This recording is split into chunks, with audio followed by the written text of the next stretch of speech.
Okay, in this section, we're going to be talking about layers, how to create a multi-layered document inside of Photoshop. Now, layers can be a little bit intimidating to a lot of new students, but we're going to try to ease that intimidation factor by taking you through very quickly just the basics of layers. After we're done with just showing you the basics, we're going to actually create kind of a studio effect and use our ducky image that we're so proud of to create this particular image. We're going to be using the layers panel a lot, and as you can see in here, I have a number of different layers. Don't let this confuse you. By the time we're done with this, you should have a really good understanding of what all this is. But as you can see, I have used a number of different layers to create this just ducky image. Before we get into creating this, I want to take you through the basics. So I'm going to shut this down for right now and create a new image that we can kind of play around with.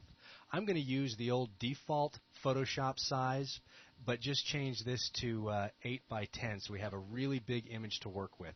And I'm going to leave it at the RGB color, red, green, blue spectrum, and I'm going to make my contents white. Click OK to that. Now we have a nice big image that we can use. Let's look over at the layers palette here and take a look at what we can see so far. We have one layer that's filled with white that's called our background layer.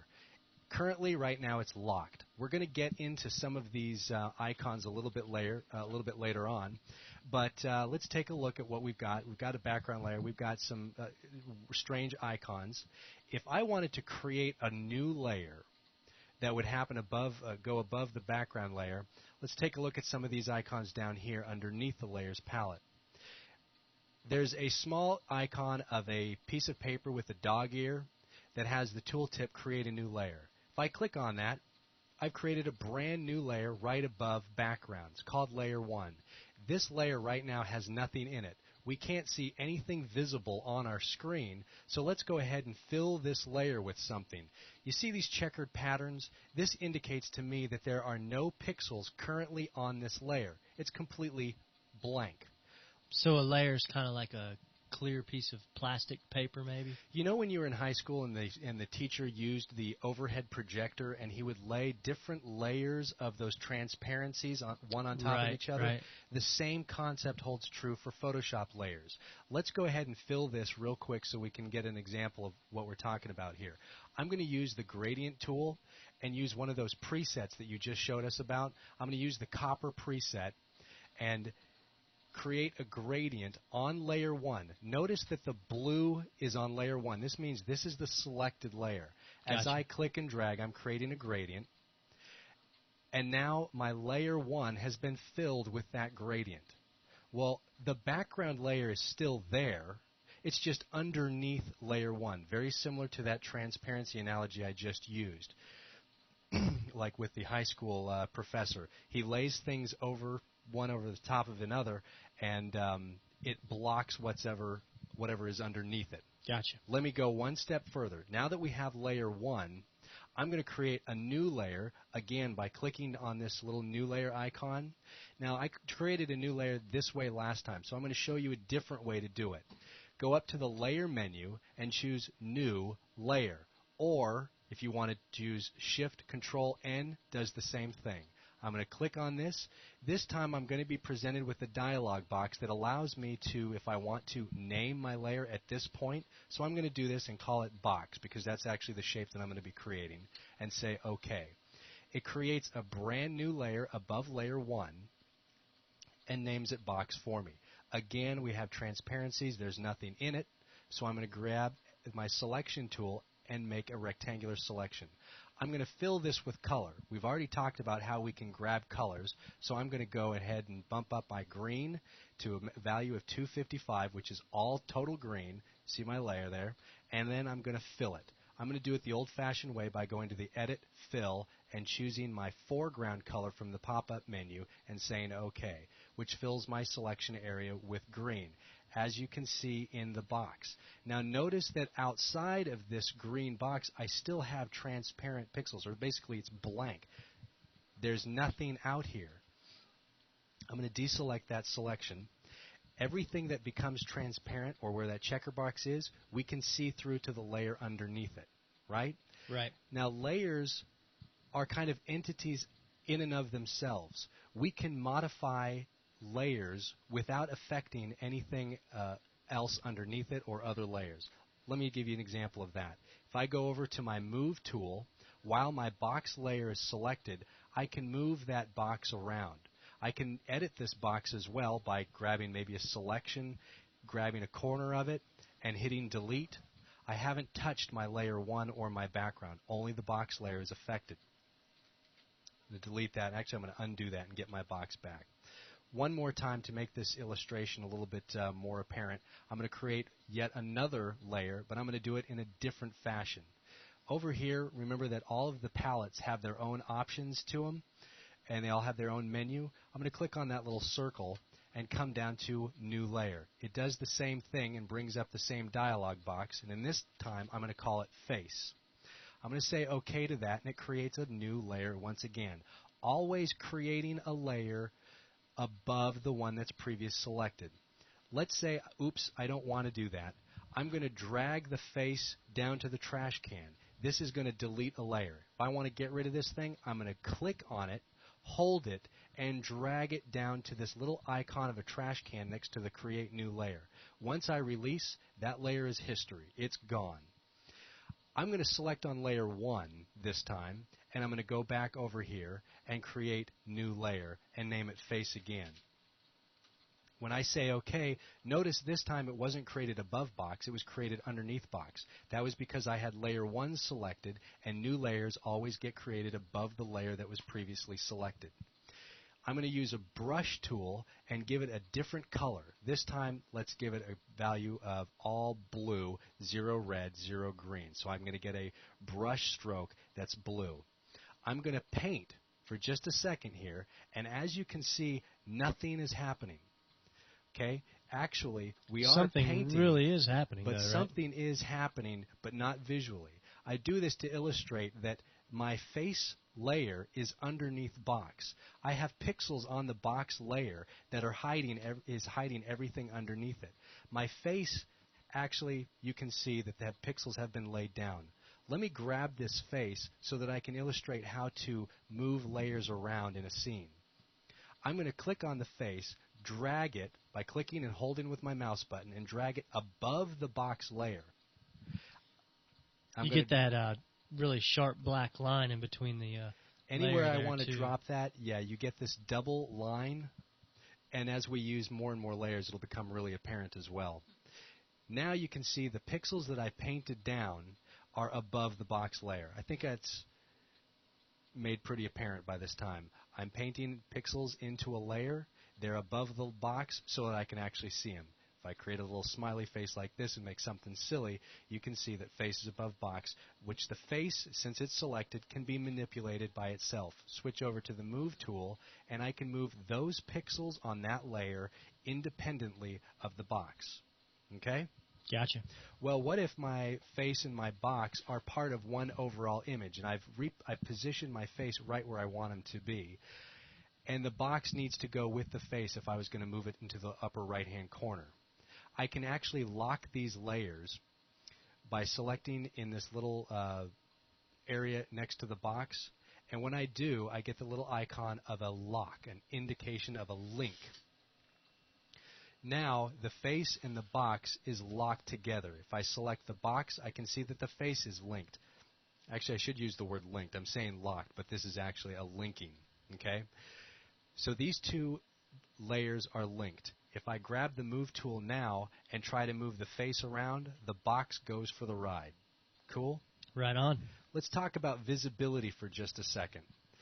Sometimes I might need to temporarily turn off a layer so that I can see what's underneath it. If I wanted to turn off the visibility of face, see this little eyeball, the little Photoshop icon? This indicates the layer's visibility. Clicking on that turns off the visibility of that layer alone, leaving everything else underneath. If I wanted to turn off the box, I click on its visibility, and now we see layer 1. Okay? Gotcha. I think that's a good enough introduction. It's pretty cool how they link together, and you can move them separately or move them together just by linking in that one little box. Correct. And now I can you only take... made one link, though. Does that automatically link the top one above it or everything above it? it's actually going to link from whatever you select to the new layer that you click that linking. As we get into more layers, it'll become apparent, but let me show you how, let's say the box and the face is currently linked. I've selected on box, and I can see all the layers that are linked to box. If I want to link the layer 1 or a gradient to the same thing, all I have to do is come down to layer 1, click that link, and now all 3 layers are going to go along for the ride. They're all linked together. Now, what if you just wanted to link the face and the copper? If I wanted to link the face and the layer 1, I would remove the link from box. Now face is linked only to layer 1, and if I reverse this, layer 1 is only linked to face. Okay. Good. So now just the face and the gradient go together, leaving box alone. But the stacking order is very important, as well as the visibility. So if I move face underneath box, box is going to hide the face. Okay? See. So now that we've got this basic concept out of the way, let's go ahead and try creating more of a studio production or studio concept of what a real image with lots of different layers would be like. Here comes Ducky. Here comes Ducky. We just can't get enough of Ducky. This is the image that I want to create. I'm going to delete or kill this other image off back here. This is the layer that I want to create, or the image I want to create with all of these multiple layers. Let's start going through step by step how I do that. I'm going to close this image, just wanted to show it to you, and I'm going to create a new image from the new image dialog box, and I'm going to call this just Ducky. Okay? Once again, I'm going to use these cool new presets and go 8 by 10, but I'm going to drop my resolution down to 72. I really like using RGB for on-screen presentation, so I'm leaving that alone, leaving the contents white, and saying OK. So the contents white just means it's going to be the background color. What's that? The contents, you can either have it white, black, or transparent. It just really means what color the background is going to be, correct? Right. Good point, Gump. It's going to fill this background color with the white. Now, as you can see, the background color, or the background layer, is italics. The background layer is special. There's some things you can do with it, and there's some things you can't do with it. That can be a pain, and there's ways to cheat the background layer, but for this VTM, we're not going to get into that. What I want to do first of all is to create a new layer. Click the dog-eared new layer icon. That's the best, easiest way to do it. And so I get a blank new layer, right? I'm going to come over here, grab my gradient tool, and now I need special colors. I want for my foreground color to be a light blue. That's a good light blue, I think. And I need my background to be black. So I'm going to choose black. Of course, I can use my swatches for that as well. And just to make sure I've got 100% black, I'm going to click on that. Oops. I just killed off my foreground Lost your blue color there. There. Got it back. So I've got blue and black. I'm going to make a gradient that's circular in nature. Thank you. Radial gradient. And I'm going to start in the middle for where my foreground starts and shift drag down to help myself come up with a, you know what? This is the problem with presets. I had still been on my original copper. What I really wanted to do was go back over and choose my foreground to background gradient. Let's try that one more time with that selected, and I'm going to undo what I just did. In the middle, shift, drag. That's almost what I want, but it's backwards. I'm going to do that one more time, but this time I'm going to take the reverse check mark off. I think Gump was playing with my tools here, and I'm all mixed up. Oopsie daisy. Here you go. This is more of what I was looking for. So you see we've got background is white. Layer 1 fills all the pixels so we can't see any of the background. That's what I want. Now, I'm going to try to make this studio appearance so that we have a shelf and we've got kind of this light that's creating a blue area on a wall behind a shelf. Here's how I might do this. I'm going to take layer 1 and I'm going to name this real quick. There's a number of different ways of naming, and I showed you how to create a new layer and name it at the same time. But if you simply double click on layer 1, it'll highlight and we can name this studio. So you actually clicked on the text there, Clicking I noticed. right on the text, and it will come up and you can rename this thing and hit enter and it'll be done. What I want to do is I want to duplicate this layer. See, I don't have to always create new layers. I can duplicate existing layers by clicking it and dragging it down to that create new icon. When I do, I get an exact duplicate of the original, and it's just called copy. So I'm going to double click in here and call this shelf. So we've got two layers that are sitting on top of each other in the exact space, right? I'm going to open up my window just a little bit to give myself more room to work, and I'm going to grab my rectangular marquee tool. I'm going to select the top 2/3 of this shelf layer, make a selection, and then what I want to do is I want to delete all the pixels in between this bounding box. So I'm going to hit delete on my keyboard, and now it's gone. Nothing real visual happened on screen, but if you look over at your shelf layer here, you can see that I've actually deleted all the pixels that were in there one time. So I'm going to delete, deselect, and I'm going to grab my move tool, and I'm going to move the shelf down just a hair. See how that works?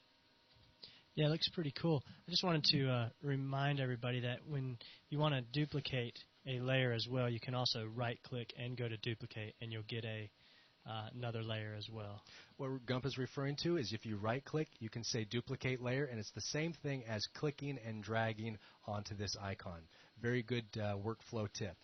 Yeah, the nice thing about Photoshop is there's always about 4 ways to do every one thing, and everybody gets into their own little pattern. So we try to introduce as many as we possibly can.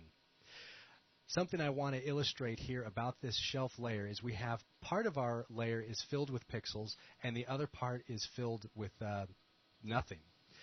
Just to help us illustrate this to you, I'm going to pull this layer menu out here and go down to the palette options. Palette Options opens an option dialog box where we can change the thumbnail size of these layers to something a little bit more large that we can actually take a good look at. I think we can all see that now. The shelf layer has transparent areas as well as pixels. These buttons up here, the locking, these are helpful to make sure that we don't accidentally change our layers by painting over certain areas or moving them at all. If I go ahead and lock down my transparent section of that layer, nothing I do, whether it be painting or editing at all, is going to affect this portion of the layer. I can still mess up the bottom portion, but I just can't touch my transparent areas. I'm going to undo that. So it's just locking the transparent area of that layer. And you can actually see that by that little icon over there that has the lock. Next to that is the lock the image pixels. This is basically doing the same thing as the transparent, but it also locks the actual image pixels itself. And as a matter of fact, I can't even use my brush now. All I get is a little icon that says, nope, sorry. Next to that, I'm going to deselect these for just a second. If I grab my move tool, I can move my shelf around, right? I'm going to put that right back where it was and hit this lock the position. Once I mash down that position, I can't move that layer at all. Okay? Oh, it even gives me could not complete your request because the layer is locked. How convenient. I'm going to say OK to that. And then, of course, if I wanted to lock it, I could still paint on it, right? I can still paint on the transparent sections, only the locking position. Using all 3 of them in tandem really locks the layer down tight. That's why they gave us this one button here, lock everything. We hit the lock everything. Now we can't paint on it. Now we can't move it. It's a locked layer. No more playing around, huh? No more playing around with that layer. You know what? I know that this is going to be in its final position as well as the studio. So just to make sure I don't accidentally move it, I'm going to hit the lock for that one, select the studio, and hit the lock for that one. Okay? Gotcha. Good. Let's start creating some more layers then. Of course, we have our visibility control. I'm going to open up the Ducky image. We all love Ducky so much, and he's such a good example. So I'm going to close this layer down a little bit, get Ducky. What I want to do is bring Ducky into my image without all the white pixels. I demonstrated this before, so let's quickly go through that and do it again. I'm going to grab the magic wand tool, select all the white pixels, and then I'm going to choose Select Inverse, or Shift-Control-I. Use my Move tool and pull him straight over to my other image.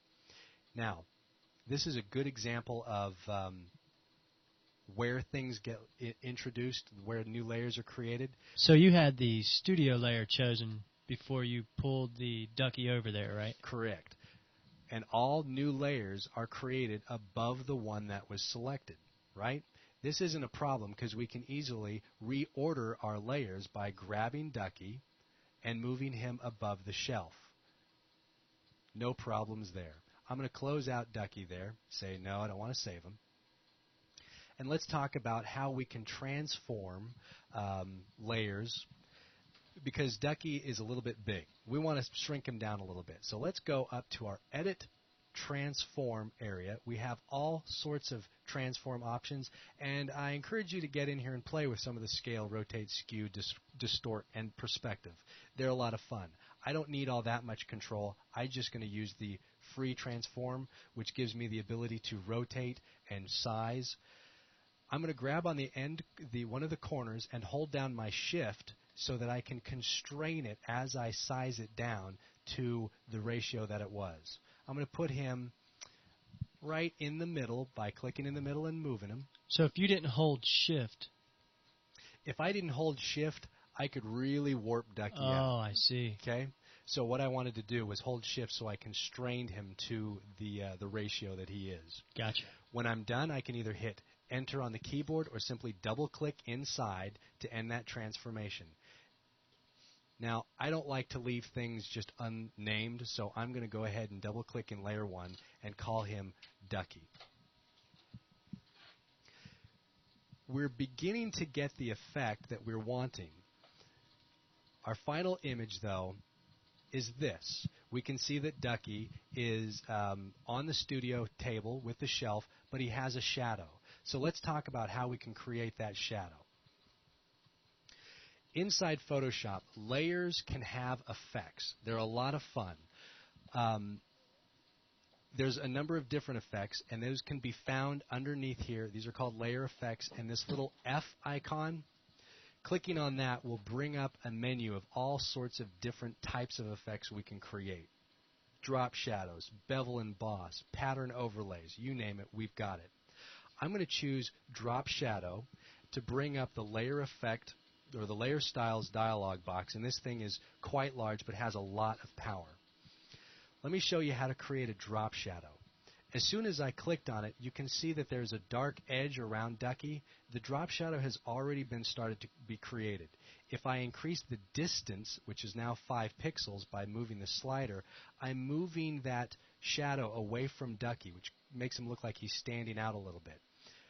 Now, this is kind of, I'm doing something a little bit different, but I'm going to show you how to create a drop shadow, and then I'm going to do something really wacky to the drop shadow.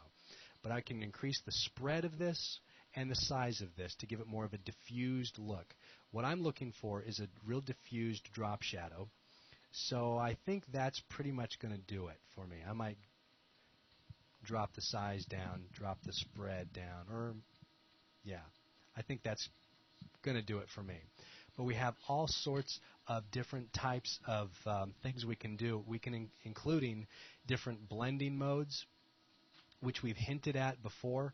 We're going to come back to that as well.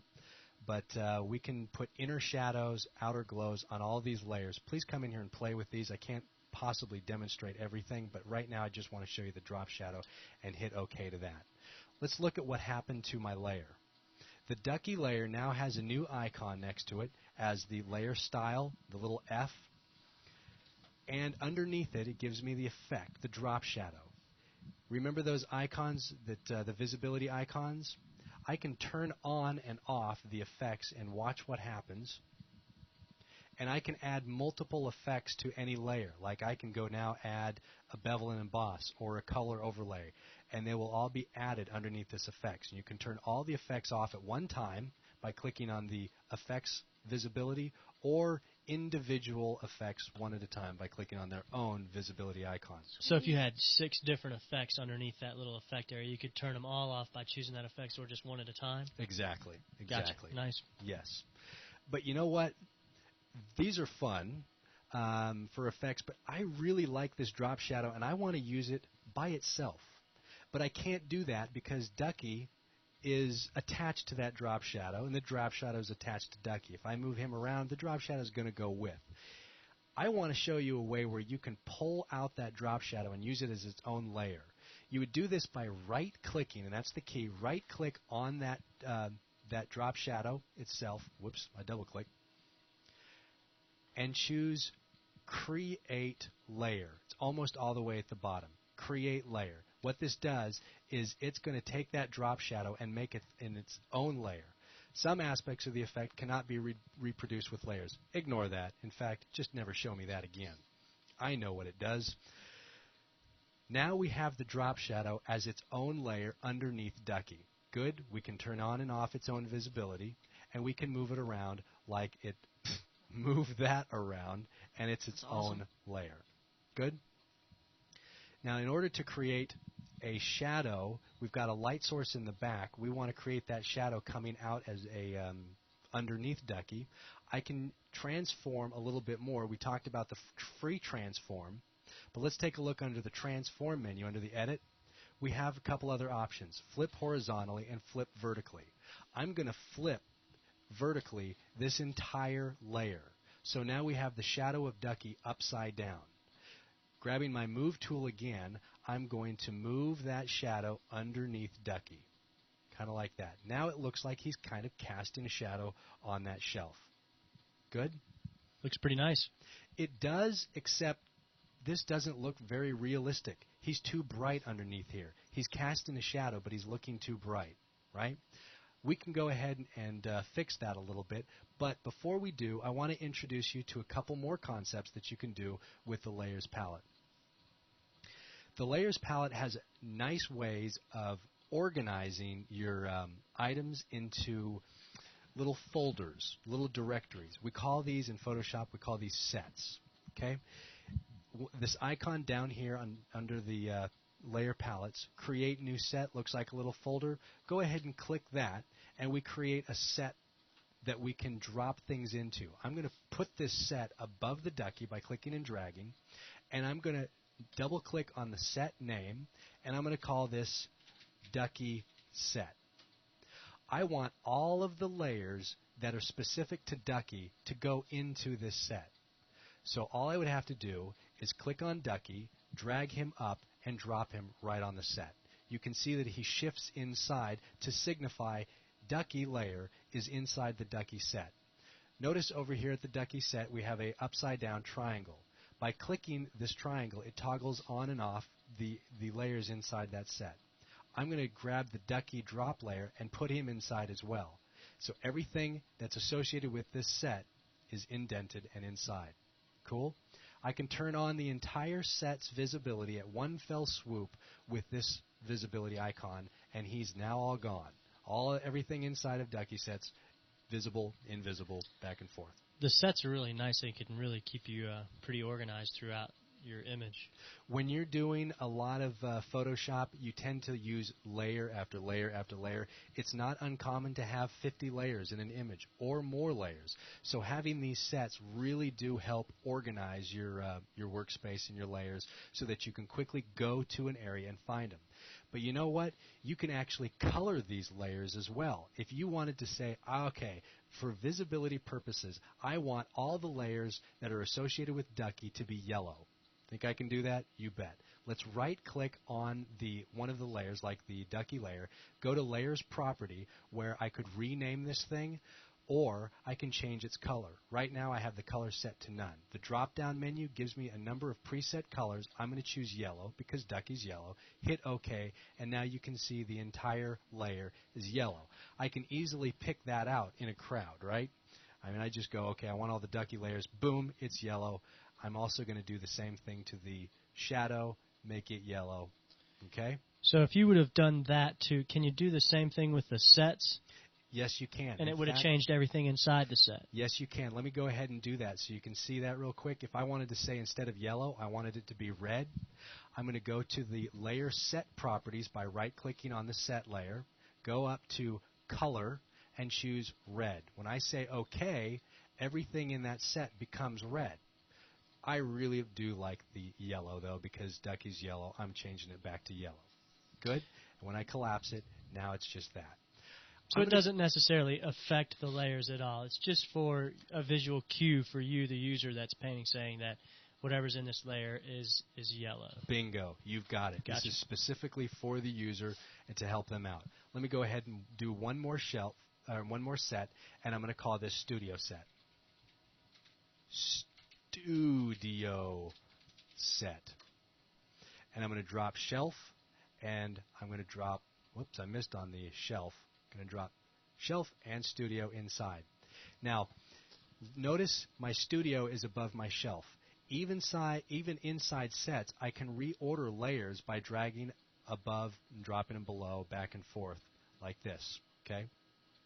And I'm going to give my Studio set a color of blue, because it kind of looks like it. So, here's what we've got so far. Now, hopefully this has been a really good introduction to using layers, and some people would be very complicated. I hope we've made this pretty simplistic, but we're not done yet. It's pretty clear to me. I like it so far. Very simple. Okay, very simple. Good. Let's close down these sets here, and I'm not done with Ducky. Oh, we're coming back to him. But what I want to do is introduce a little bit about text. We have an entire section dedicated to text, so I'm only going to highlight the text section right now. The text tool is this T right here. If I click on that, I'm going to be presented with a number of options in the options box. I want to go ahead, click down, and I'm going to change my color to white. And I'm going to just start typing.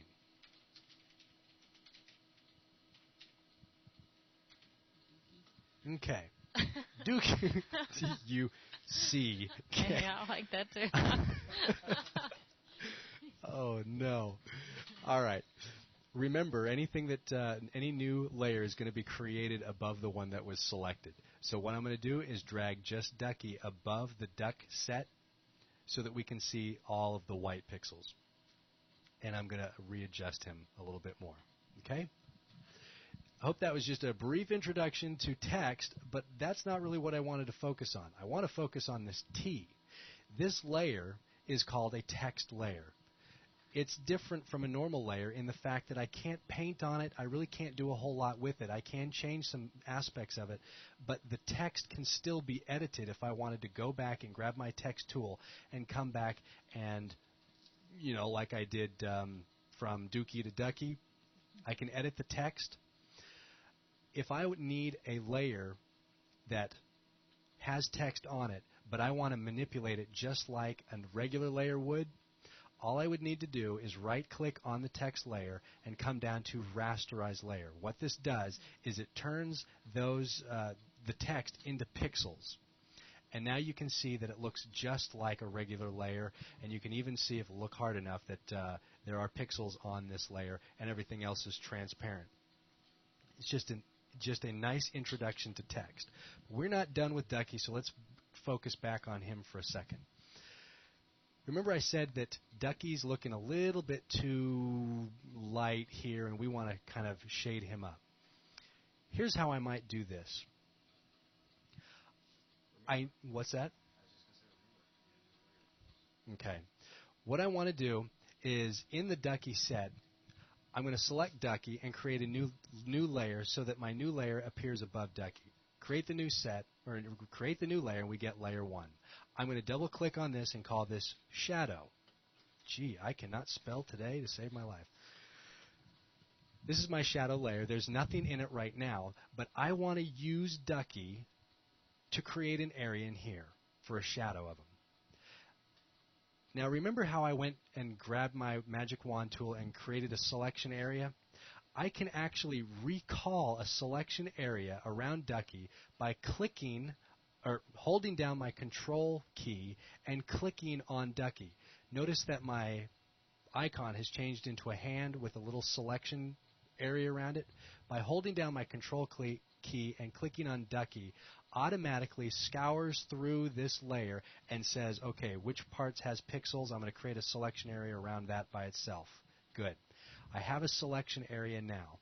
I'm going to select the shadow layer.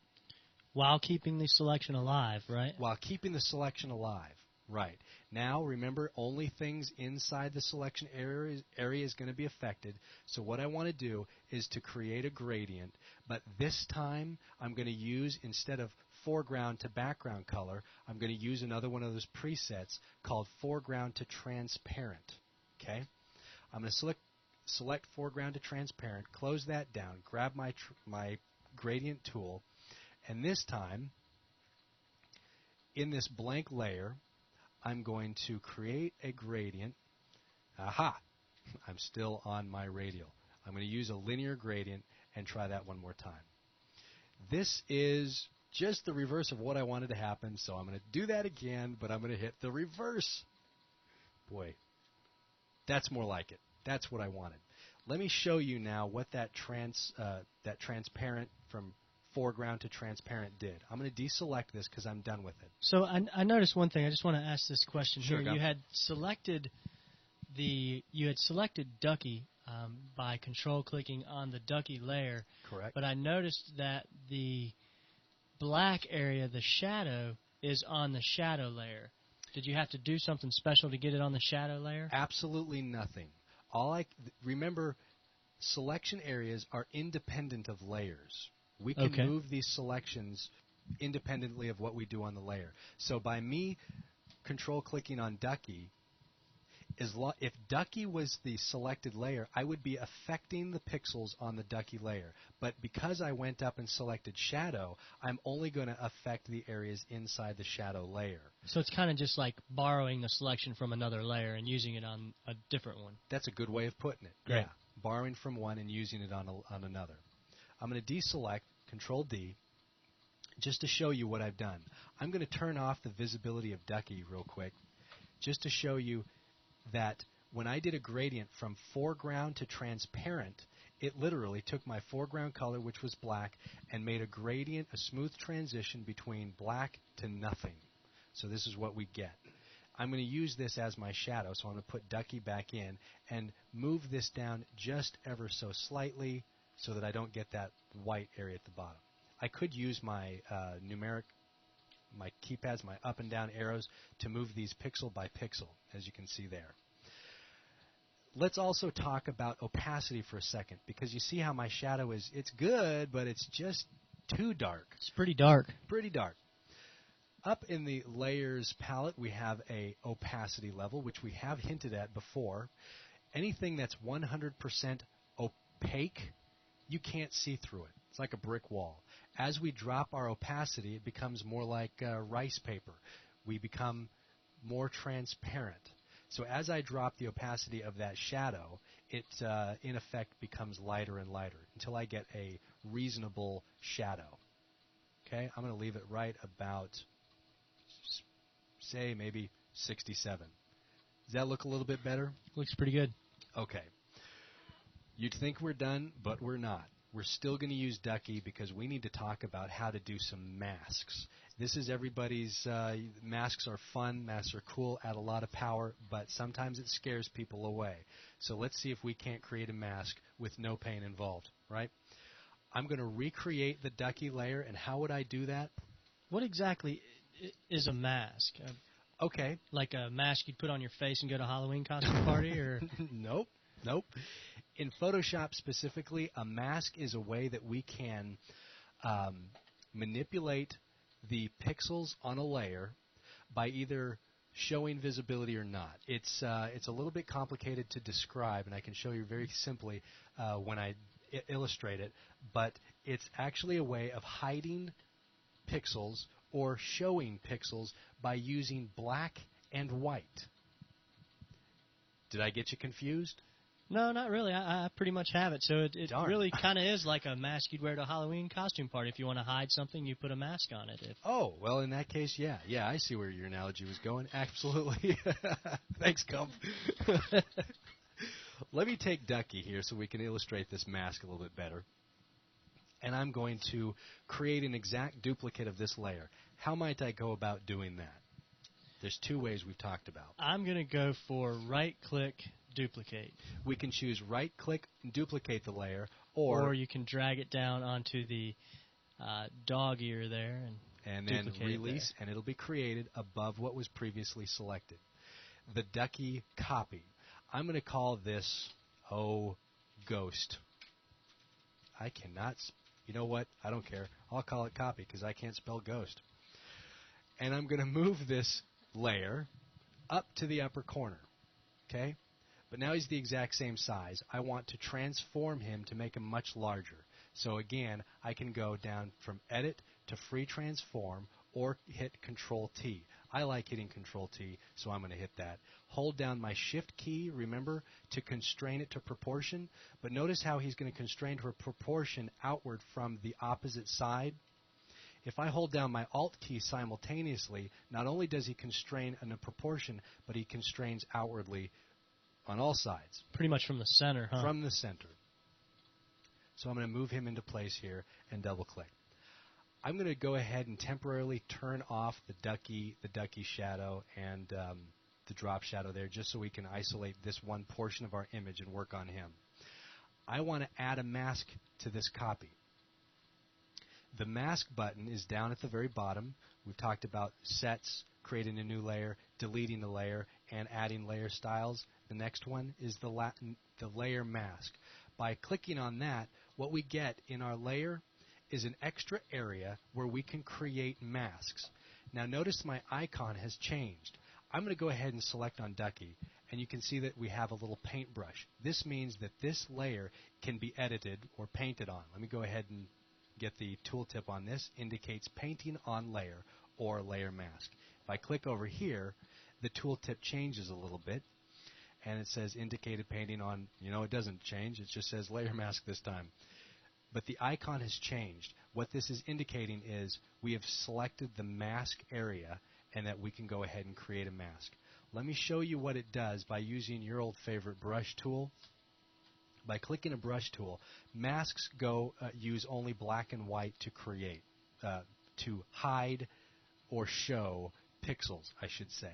So which one would more or less hide the pixels and which one would show the pixels? Black is always going to hide pixels while white always shows pixels. So you can think of black as transparency, white as opacity. Okay. As I go ahead and using this layer mask, this is selected so I know that I'm going to be creating on the layer mask, I'm going to just draw my brush right over where Ducky is. Okay, and then when I release, you see this black blob here? I see it. Everywhere that I've created a black area over these pixels, those pixels become hidden. If I want to reveal those pixels, all I need to do is switch my foreground to background color or hit X on my keyboard to bring up white. Now, when I paint with white, I'm revealing those pixels. This is a fantastic way of editing an image without using the eraser tool so that you can always back up. Because once you use your eraser tool, you've killed those pixels. Using a mask, you can bring them back. So you could almost use a black and white gradient to Absolutely do some things. Could. Why don't we go ahead and do that? What I want to do is keep the top of Ducky visible and use a gradient to hide the lower portion. Making sure that I'm on my gradient here, on my mask. I'm going to pick that gradient tool again. So you want Ducky's head to be seen, so your foreground color needs to be white and your background color would be black. Exactly. To hide the bottom of Correct. Ducky. And since gradients make a smooth transition from one color to another color, if all white areas are visible and all black areas are transparent, we should get a nice, smooth step between the two of them. Make sure to check your reverse. Let me just make sure that that reverses on. You know what? Sometimes I just have to go mess it up to find out which direction it's going. So I'm going to start at the forehead and come down, and exactly, you went the opposite direction. So undo. I think that's why Buzz tried to remind you about the reverse. Yeah. Sometimes we just don't listen to our students and or our instructors. See, you guys picked on me in the last session, and now it's your turn, Kelly. Yeah, I'm getting picked on now. That does look really cool, though, with the black and white gradient going down, how you can really see that the top of Ducky's head has not changed at all, whereas the bottom of Ducky is really transparent. Very transparent here at the bottom. And notice the mask, too. It reflects the same thing.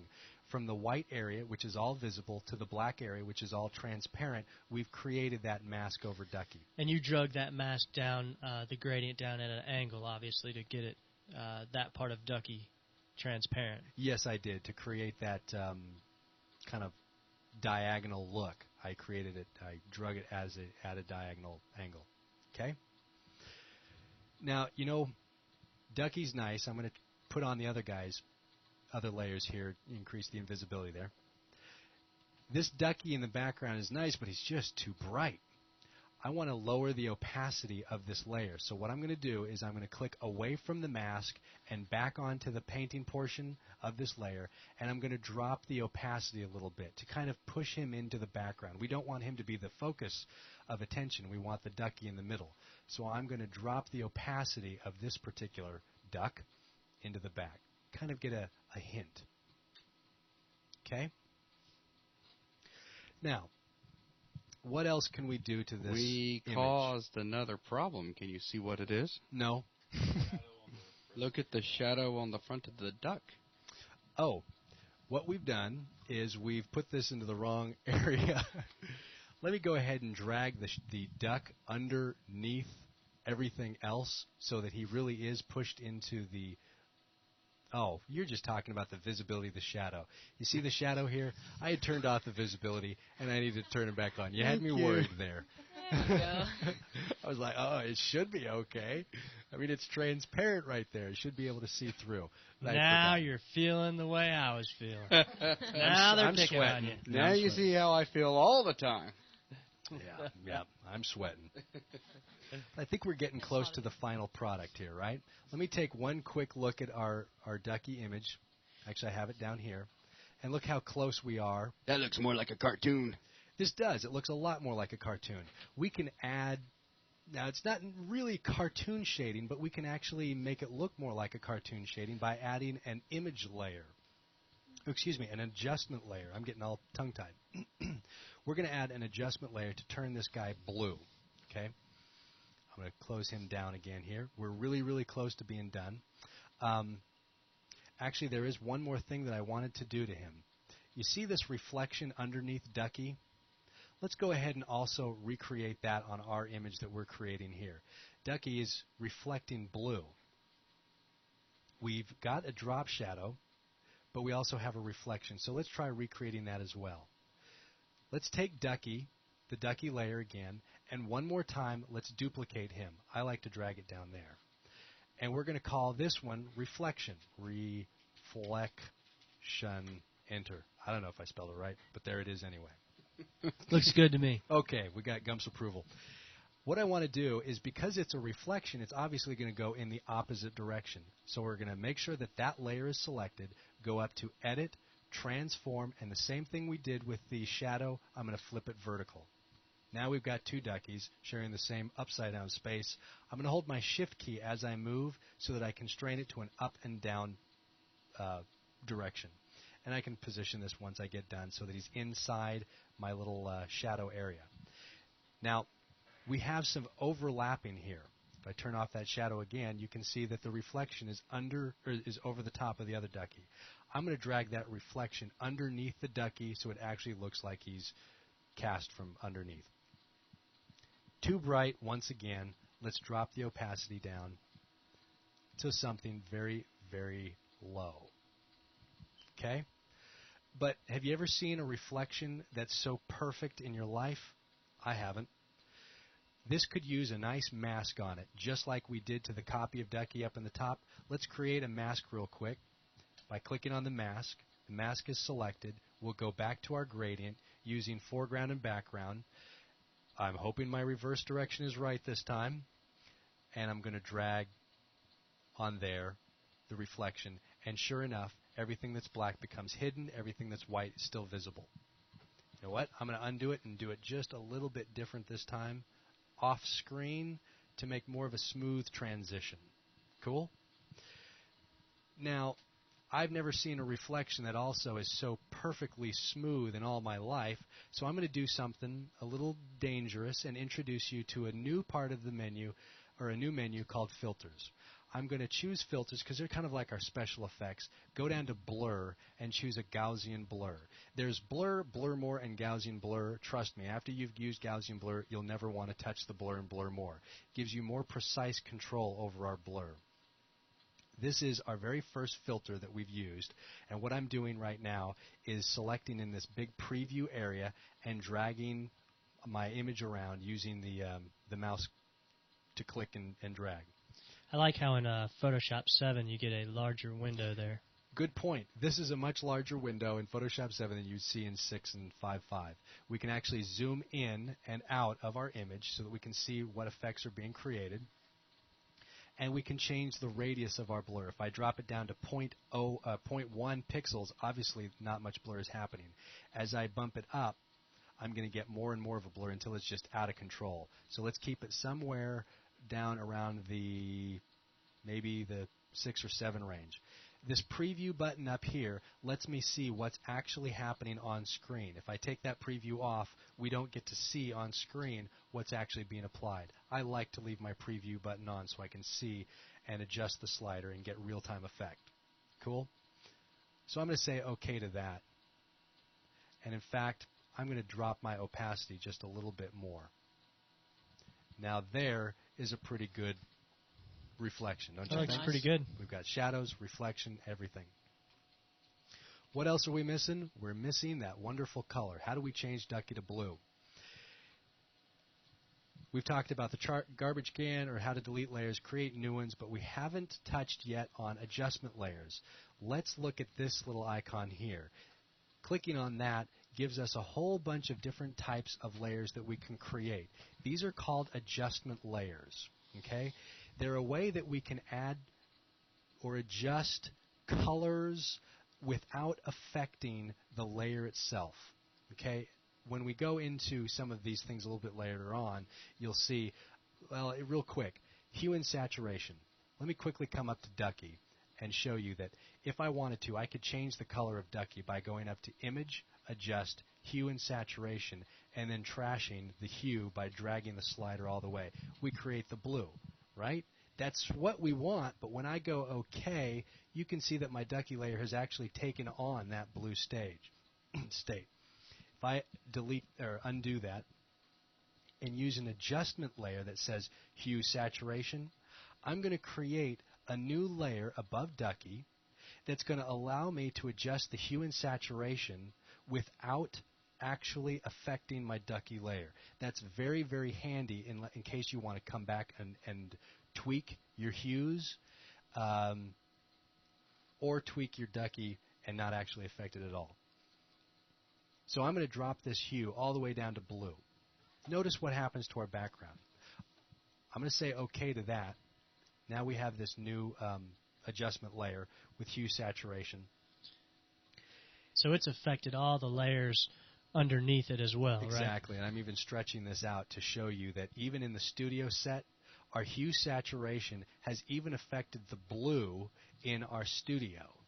Anything underneath these adjustment layers is going to be affected. Well, you can counterbalance the effects. But okay, yeah, it did adjust, but hey, we left all of our layers alone. We can come back and play with that again. If I double-click on that hue saturation icon there, I can adjust the slider at any time so that later on when I'm editing, I can go, oops, too blue, I want it pink. No, I don't. I'm going to say OK to that without actually, because you can't do that when you do it on to the actual image itself. If I come down to the shelf, select on that, and add a hue saturation adjustment layer to this one, I can do the reciprocal of what I just did by sliding that hue all the way to the opposite side. The first hue saturation slider I pushed to negative 180 all the way over. This other one is going to the reciprocal of that, which actually counters the effect of the first so that we can keep our shelf in studio blue the way we want it. Now I think I can show you the original document and show you that we're almost exactly the same, except for the blue in ours and the yellow in the original. Let's go ahead and correct that real quick. Why would the blue... Wait a sec. Which one's my original here? The original is the one with the here we go. yellow big ducky. I was looking for the layer and I couldn't find it. The ducky with the big ducky is blue. Well, it happened because the big ducky is underneath our hue saturation adjustment layer. Let's grab this layer and put him above the hue saturation, and now we'll get ducky back to his normal yellow state. Good? So I'd say we did a pretty good job of recreating the exact image. And hopefully, with this demonstration, you have a much better understanding of how to use layers. Hooray! Yay. Looks I'm pretty a pro good. now. Very good job. Very good job. Okay, I think that pretty much covers everything we want to talk about for an introduction to layers.